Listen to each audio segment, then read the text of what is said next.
नमस्कार साथियों, स्वागत है आप सभी का आपके अपने YouTube चैनल सरकारी भारत में। तो दोस्तों, आज का अपना पेपर हुआ है और ये 12th क्लास का पेपर था। UP board 12th class Hindi का पेपर था जिसका कोड था 302 DP 102 पेपर का नंबर है। और 2022 यानी कि 24 मार्च 2022 सामान्य हिंदी का पेपर जो कि 100 नंबर का पूर्णांक आज का पेपर हुआ है। 3 घंटे 15 मिनट का इसमें समय दिया जाता है। तो जो भी स्टूडेंट ऐसे हैं जो कि 2023 में पेपर देने वाले हैं, 2024 में पेपर देने वाले हैं, उन सभी के लिए आज का ये पेपर बहुत ही ज़्यादा महत्वपूर्ण साबित रहने वाला है। दोस्तों, आप सभी को बता दें, अगर आप इस चैनल पर नए हैं तो चैनल को सब्सक्राइब कर लीजिएगा, वीडियो को लाइक कर दीजिएगा। ये आपकी इच्छा है, अगर आप चाहो तो कर सकते हैं, ना चाहो तो मत करिएगा, लेकिन अगर आपको बेनिफिट चाहिए तो आप कर ही लेंगे। क्लियर है? अगर आपको इस पेपर का PDF चाहिए तो आप कमेंट बॉक्स में लिख दीजिएगा, आपको PDF प्रोवाइड करवा दिया जाएगा हमारी टीम के द्वारा। इस पेपर के अंदर बात करें तो प्रश्नों की संख्या कुल मिलाकर 12 प्रश्न हैं और स्टार्टिंग इस पेपर की देख सकते हो आप लोग। प्रारंभ के 15 मिनट परीक्षार्थियों को प्रश्न पत्र को पढ़ने के लिए निर्धारित किए जाते हैं और इसके बाद प्रश्न पत्र के 2 खंड हैं। दोनों ही खंडों के सभी प्रश्नों के उत्तर देना अनिवार्य है, यानी कि all the questions are compulsory of the 2 sections. Clear है? तो चलिए सेक्शन के हिसाब से हम चलते हैं। मैं सिर्फ आपको क्वेश्चन पेपर का रिव्यू बताने वाला हूं, इसका जो सॉल्यूशन होगा उसे हम नेक्स्ट वीडियो के अंदर डिस्कस कर लेंगे। तो आप चैनल के साथ जुड़ ही गए होंगे। तो चलिए स्टार्ट करते हैं। पहला क्वेश्चन इसके अंदर पूछा गया था, डिप्टी कलेक्टर के लेखक कौन है? तो इसके ऑप्शंस थे वासुदेव शरण अग्रवाल, अमरकांत, प्रोफेसर जी सुंदर रेड्डी और डॉक्टर हजारी प्रसाद द्विवेदी। तो इसका राइट आंसर अगर आपको पता है तो कमेंट बॉक्स में जरूर लिखिएगा। चलिए नेक्स्ट, इसमें क्वेश्चन पूछा गया था, भारत की एकता के रचनाकार हैं तो डॉक्टर APJ अब्दुल कलाम, फडीसर नाथ रेड्डी, रामधारी दिनकर या वासुदेव शरण अग्रवाल में से क्या होगा? निम्नलिखित में से हजारी प्रसाद द्विवेदी की रचना कल्पवृक्ष, पूर्वोदय, कल्पलता या और अंत में इनमें से कौन सा राइट आंसर है? इसका आंसर आप लोग कमेंट बॉक्स में छापिएगा। नेक्स्ट है अपना, निम्नलिखित में से प्रोफेसर जी सुंदर रेड्डी की रचना क्या है? तो इसके विकल्प हैं मेरा विचार, साहित्य और समाज, लैंग्वेज प्रॉब्लम इन इंडिया और धरती के फूल। चारों के चारों ऑप्शंस दिए गए हैं। इसके बाद जो इसका लास्ट क्वेश्चन था, सभी के सभी क्वेश्चंस 1-1 नंबर के क्वेश्चन हैं जो कि आपके एग्जाम में आते हैं। आरोहण प्रमुख स्वामी जी के साथ मेरा आध्यात्मिक सफर, इस पुस्तक के लेखक कौन है? तो इसके ऑप्शंस थे वासुदेव शरण अग्रवाल, डॉक्टर APJ अब्दुल कलाम, जैनेन्द्र कुमार और अज्ञे साहब। क्लियर है? तो इनके आंसर आपको देने होंगे। इसके बाद देखें दोस्तों, तो निम्नलिखित में से अयोध्या सिंह उपाध्याय हरिओ द्वारा लिखित महाकाव्यात्मक रचना है? तो रुक्मणी परिचय, रसकलश, वैदेही वनवास, अधिकिला फूल। तो इसका कौन सा राइट आंसर होगा? लिखिएगा। नेक्स्ट है दोस्तों, निम्नलिखित में से मैथिली शरण गुप्त की रचना है सिद्धराज कानन कुसुम, उत्तरा या दीप शिखा। नेक्स्ट क्वेश्चन है, अज्ञे जी को निम्नलिखित में से किस काव्य कृति पर ज्ञानपीठ पुरस्कार मिला? तो इसमें अगर हम देखते हैं तो इसमें 4 हैं, इंद्रधनु रौंदे हुए, ये हरिघास पर क्षण भर, आंगन के पार द्वार, कितनी नावों में कितनी बार। क्लियर है? नेक्स्ट है दोस्तों, निम्नलिखित में से दिनकर जी की रचना क्या है? शिला, पंख चमकीले, परशुराम की प्रतिज्ञा, अंधा योग या अनामिका। ठीक, रामधारी सिंह दिनकर साहब की बतानी है। नेक्स्ट है दोस्तों, हिमालय निम्नलिखित में से किसकी काव्य कृति है? सुमित्रानंदन पंत, सूर्यकांत त्रिपाठी निराला, महादेवी वर्मा या जयशंकर प्रसाद। क्लियर है? तो ये आपके दे रखे हैं। इसके बाद अगर हम चलते हैं फ्रेंड्स, तो यहाँ पर अगला जो प्रश्न आता है वो प्रश्न पूछा जाता है किसका?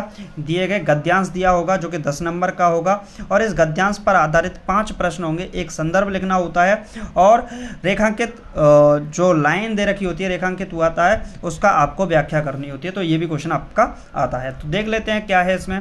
साहित्य, कला, नृत्य, गीत, आमोद प्रमोद अनेक रूप में राष्ट्रीय जन अपने अपने मानसिक भावों को प्रकट करते हैं। आत्मा को जो विश्वव्यापी आनंद भाव है वह इन विविध रूपों में साकार होता है।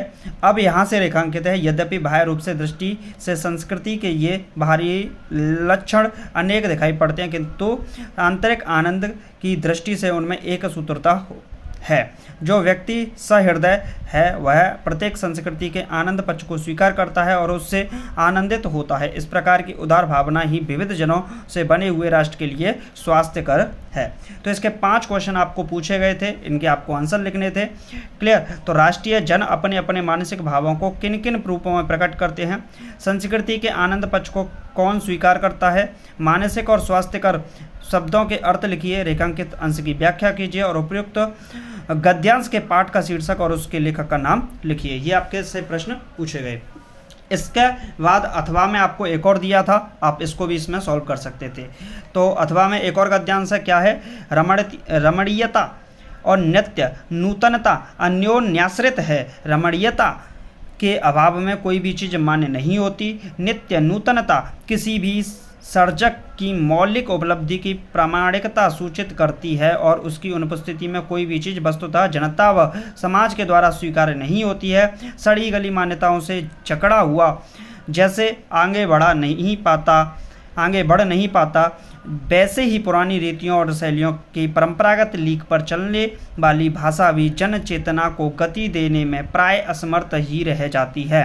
भाषा समूची युग चेतना की अभिव्यक्ति एक सशक्त माध्यम है। तो ये भी आपका यहाँ पर अथवा में दिया गया था। इसके बाद इसके 5 प्रश्न थे, जिसमें नित्य नूतनता क्या सूचित करती है, युग चेतना की सशक्त अभिव्यक्ति का साधन क्या है, अन्योन्याश्रित और परंपरागत शब्दों का अर्थ स्पष्ट कीजिए, रेखांकित अंश की व्याख्या कीजिए और यहाँ पर पाठ का शीर्षक और उसके लेखक का नाम लिखिए। इसके बाद आपको पद्यांश दे रखा होता है। पद्यांश भी 10 नंबर का होता है, एक ही करना होता है, 2 दे रखे होते हैं, उनमें 5 प्रश्न होते हैं, जिसमें शीर्षक, लेखक का नाम और उसके बाद आपको रेखांकित जो लाइन दे रखी होती है उनके व्याख्या करनी होती है। तो इसमें आया था, कहते आते थे यही अभी नरदेही, माता न कुमाता, पुत्र को पुत्र भले ही, अब कहें सभी यह हाय विरुद्ध विधाता, हे पुत्र पुत्र ही रहे कुमाता माता।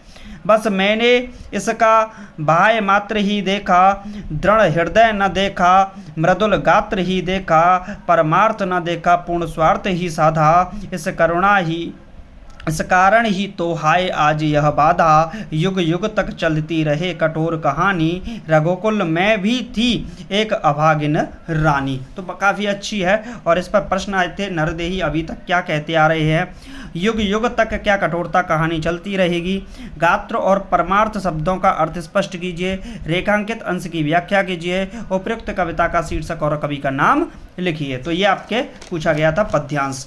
इसके बाद दूसरा पद्यांश यहाँ पर देख लेते हैं। दूसरा पद्यांश था, यह मनुज जो सृष्टि का श्रृंगार, ज्ञान का विज्ञान का आलोक का आगार, व्योम से पाताल तक सब कुछ कहे, सब कुछ इसे है गेय, पर न यह परिचय मनुज का, यह न उसका श्रेय, श्रेय उसका बुद्धि पर चैतन्य उर की जीत, श्रेय मानव की असीमित मानवों से प्रीत, एक नर से दूसरे के बीच का व्यवधान, तोड़ दे जो बस ये वही ज्ञानी विद्वान।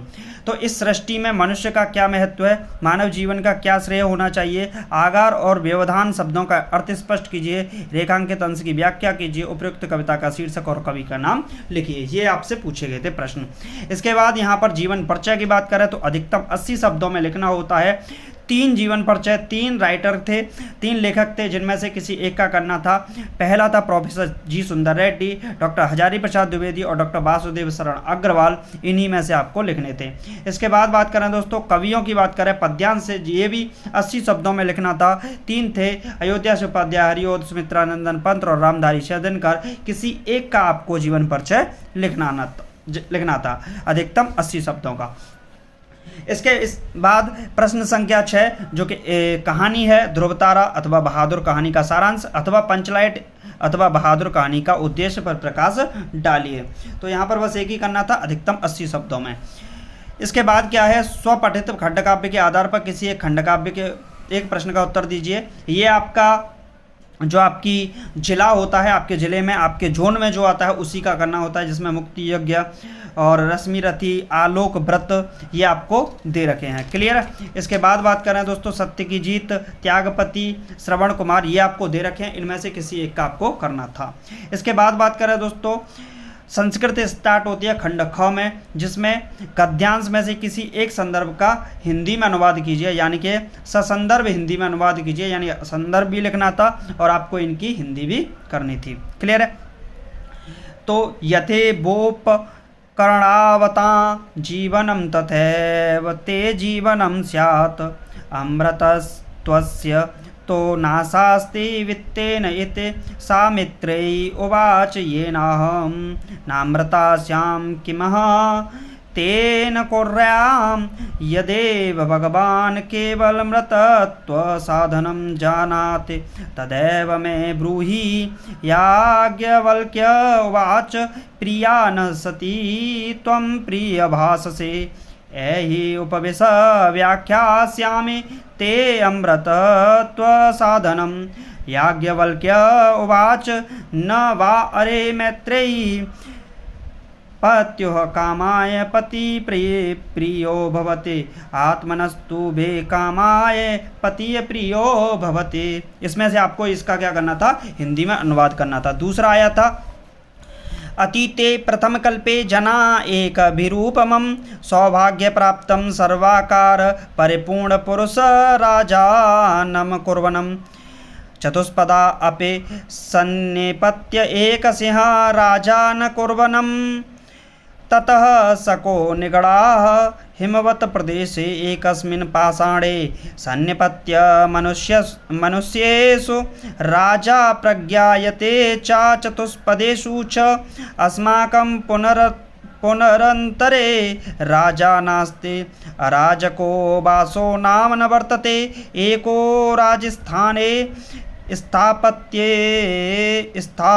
स्थापयितव्यः इति उक्तवन्तः।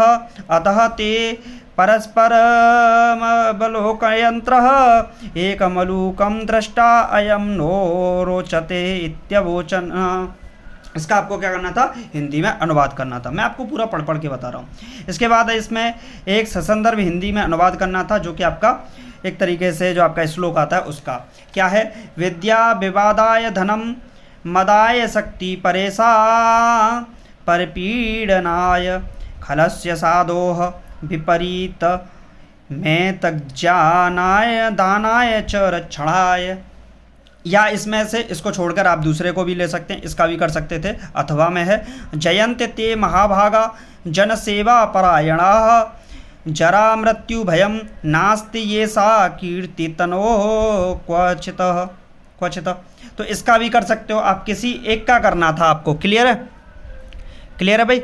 इसमें से इसके बाद है, इसमें से निम्नलिखित मुहावरों में और लोकोक्तियों में से किसी एक का अर्थ लिखकर अपने वाक्य का प्रयोग कीजिए। अपने पैरों पर खड़े होना, मक्खन लगाना, पिया चाहे सोई सुहागिन, सावन हरे न भादों सूखे। इसमें से किसी एक का करना था। क्लियर है। इसके बाद प्रश्न संख्या 10 है, निम्नलिखित शब्दों के संधि विच्छेद का सही विकल्प यानी कि विकल्प चुनना है आपको। अंतरात्मा, तो अंत प्लस आत्मा फर्स्ट ही है इसमें तो भाई। इसके बाद बात करें नरेंद्र, नर प्लस इंद्र, ये वाला हो जाएगा नर प्लस इंद्र। सेकंड पे जाओगे आप, ठीक। पवित्रम संधि विच्छेद, पवित्रम का क्या होगा, पव प्लस इत्रम, यही होगा ना जी, पव प्लस इत्रम। चलिए यही होगा। नेक्स्ट है ख, इसमें क्या है, विभक्ति और वचन लिखने हैं अनुसार विकल्प का चयन। आत्मना का कौन सा होगा, नामन का कौन सा होगा। क्लियर। तो इसके बाद नेक्स्ट देखते हैं, निम्नलिखित शब्द युग्मों का सही अर्थ चयन करके लिखिए। अभय और उभय का क्या होगा, निडर और चारों, डरपोक और दोनों, निडर और दोनों, निडर और भयभीत। अंश और अंशु का क्या होगा, भाग और सूर्य, सूर्य और भाग, भाग और किरण, भाग और वरुण। इसके बाद है आपका निम्नलिखित शब्दों में से किसी एक शब्द के दो अर्थ लिखिए। काल, चपला, नाग। इसके बाद है एक शब्द का चयन करना है जिसकी गणना ना की जाए, क्या कहलाएगा, अगड़नीय या अगड़ित या अगड़ा क्या अगड़ित। एक जंगल की अग्नि, जठराग्नि, बाड़वाग्नि, धावाग्नि और बनावली बाड़वाग्नि। चलिए भाई, इसके बाद है आपका, चलिए इसके बाद देखते हैं साथियों क्या है। निम्नलिखित में से किन्हीं दो वाक्यों को शुद्ध करके लिखिए। यह किताब 5 रुपए की है। तुलसीदास पक्के ईश्वर के भक्त थे। इलाहाबाद जाने के अनेकों रास्ते हैं, आप पधार कर हमें अनुग्रहित करें।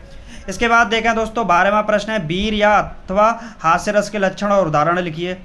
अनुप्रास या उपमा अलंकार के लक्षण और उदाहरण लिखिए। दोहा या चौपाई में से किसी एक के लक्षण और उदाहरण लिखिए। इसके बाद बात करें दोस्तों, किसी विद्यालय के प्रबंधक के नाम, प्रवक्ता पद पर अपनी नियुक्ति हेतु आवेदन पत्र लिखना है, अथवा होजरी की दुकान खोलने के लिए किसी बैंक के शाखा प्रबंधक को आवेदन पत्र लिखिए जिसमें ऋण की मांग की गई हो। इसके बाद जो अंतिम प्रश्न पूछा जाता है वो आता है आपका निम्नलिखित विषयों में से 9 नंबर का प्रश्न है आपका, और क्या है, भाषा शैली पर निबंध लिखिए, भ्रष्टाचार समस्या और समाधान, वन संपदा और उसकी उपयोगिता, दहेज प्रथा अतीत और वर्तमान, भारत में आतंकवाद कारण और निवारण, जनसंख्या नियंत्रण में परिवार नियोजन का महत्व। तो दोस्तों ये था आपका कंप्लीट पेपर और सामान्य हिंदी का। बहुत बहुत धन्यवाद लवकुश दीक्षित का, जिसने हमें ये पेपर समय पर उपलब्ध कराया। इनका बहुत बहुत तहे दिल से धन्यवाद है। क्लियर है? तो दोस्तों ऐसे ही आपको पेपर मिलते रहेंगे। अगर आप यूपी बोर्ड के स्टूडेंट हैं और 12th क्लास का आपको पेपर देना है नेक्स्ट ईयर 2023 में या 2024 में आप देने वाले हो आगे आने वाली परीक्षाओं में, तो आपके लिए ये पेपर बहुत ही ज़्यादा हेल्पफुल रहेगा। तो चलिए फ्रेंड्स, मिलते हैं नेक्स्ट वीडियो में। चैनल को सब्सक्राइब करना बिल्कुल मत भूलिएगा और शेयर जरूर कीजिएगा। Thank you for watching this video.